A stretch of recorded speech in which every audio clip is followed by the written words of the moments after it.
Bonjour maître Joubayrou Ousmanou. Vous êtes avocat au barreau du Cameroun et aujourd'hui, 5 ans après la promulgation de la loi portant code de procédure pénale, pensez-vous que les justiciables arrivent à faire cerner les contours? La question est... Il est difficile de répondre à cette question parce que est-ce que la finalité de la promulgation du code de procédure pénale était de permettre aux justiciables de comprendre? J'en doute. Parce que le droit, c'est une science. Il faut des spécialistes. Il y a un langage qui est hermétique. Ce n'est pas toujours facile pour un justiciable ordinaire de connaître les arcanes et le langage qu'on utilise devant les tribunaux. Donc, me demander si les justiciables comprennent ou ne comprennent pas, je crois que je ne vois pas de lien particulier avec le code de procédure pénale.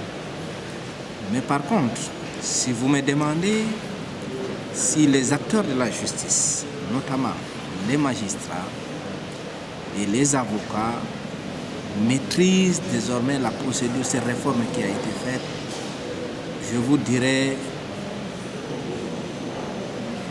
que plus ou moins on le comprend aujourd'hui ou on le pratique.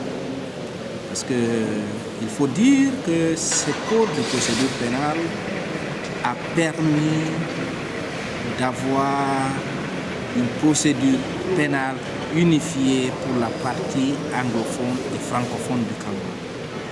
Avant cette réforme, la partie orientale du Cameroun avait un code de procédure pénale, la partie anglophone avait également un code de procédure pénale.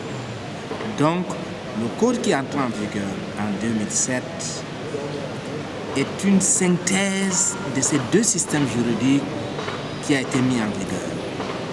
Donc, je crois, pour répondre à votre question, on ne peut pas mesurer la compréhension des justiciables par rapport au code de procédure pénale, mais par contre, les acteurs de la justice ont certainement eu à maîtriser plus ou moins. C'est vrai qu'il y a un certain nombre de faiblesses qu'on constate, mais plus ou moins, on l'a pratiqué pendant un certain temps. Merci maître, ça me permet de vous poser la deuxième question. Quels sont selon vous donc les atouts et les faiblesses de ce code qui est aujourd'hui, n'est-ce pas, considéré comme une arme très forte au sein de la justice camerounaise?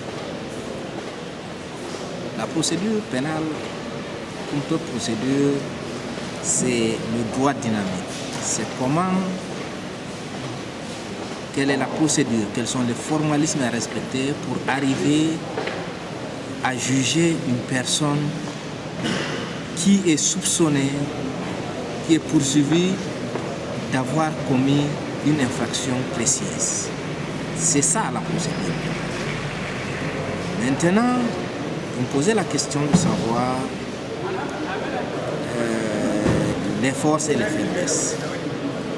Les forces, en fait, l'audience,